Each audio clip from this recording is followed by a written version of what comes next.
here today to convince you folks on why I believe that scientific research is worth the cost.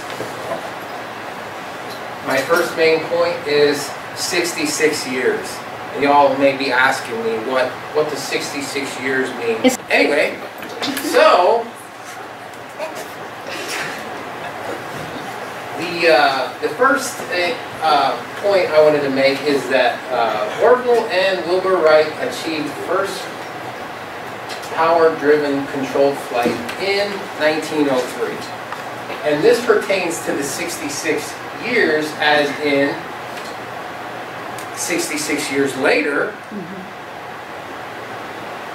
July 29th, or July 20th, in 1969, Neil Armstrong became the first person to step on the moon. And when you think about that, it's an amazing thing. In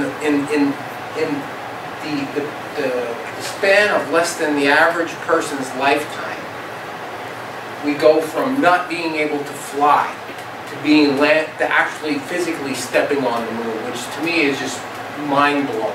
And considering the fact the Wright brothers weren't even college educated, they were just normal guys, and they're just like, actually they were bicycle makers before they decided to make planes. So, and then, see, all research I think should be considered worthy of funding. And you may think, well, that's crazy. And this is where I'm going to explain why it's not crazy.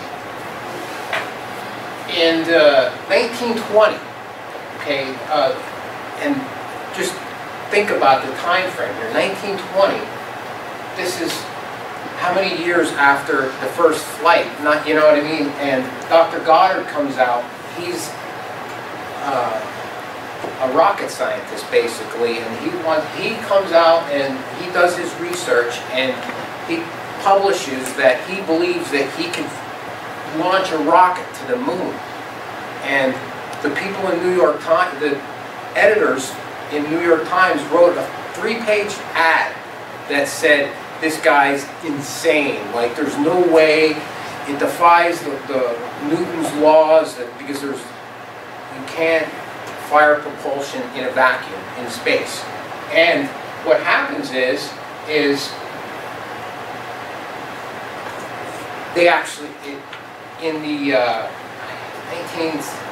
the day that Neil Armstrong stepped foot on the moon is when they finally recanted. And this is post-mortem. Dr. Goddard had already passed on.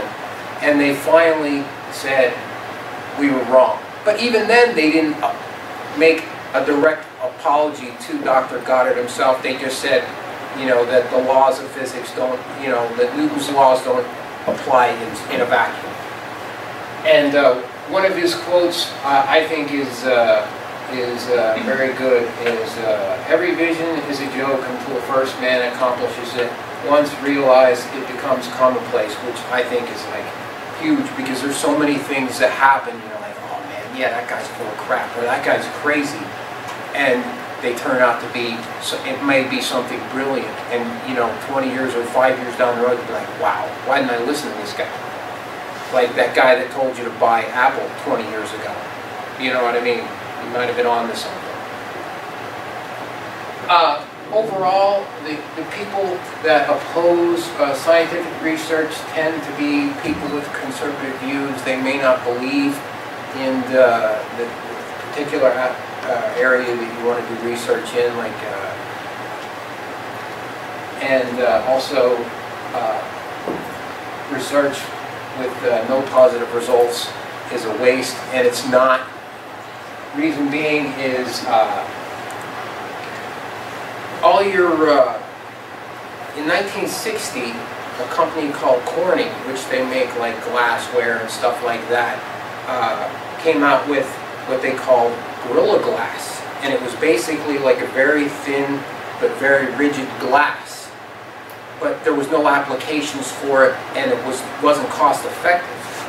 Well, here comes, you know, 2010, 2013, and they have every one of your phones and all the tablets that you see and all the new monitors that are coming out that are all touchscreen. That's all Gorilla Glass. So what your research what they researching in the 60s didn't have any use, but it's used now. So that's where I think research, you may think it may be a waste now, but you never know when it could be useful. And that's everything. I hope you guys enjoyed it.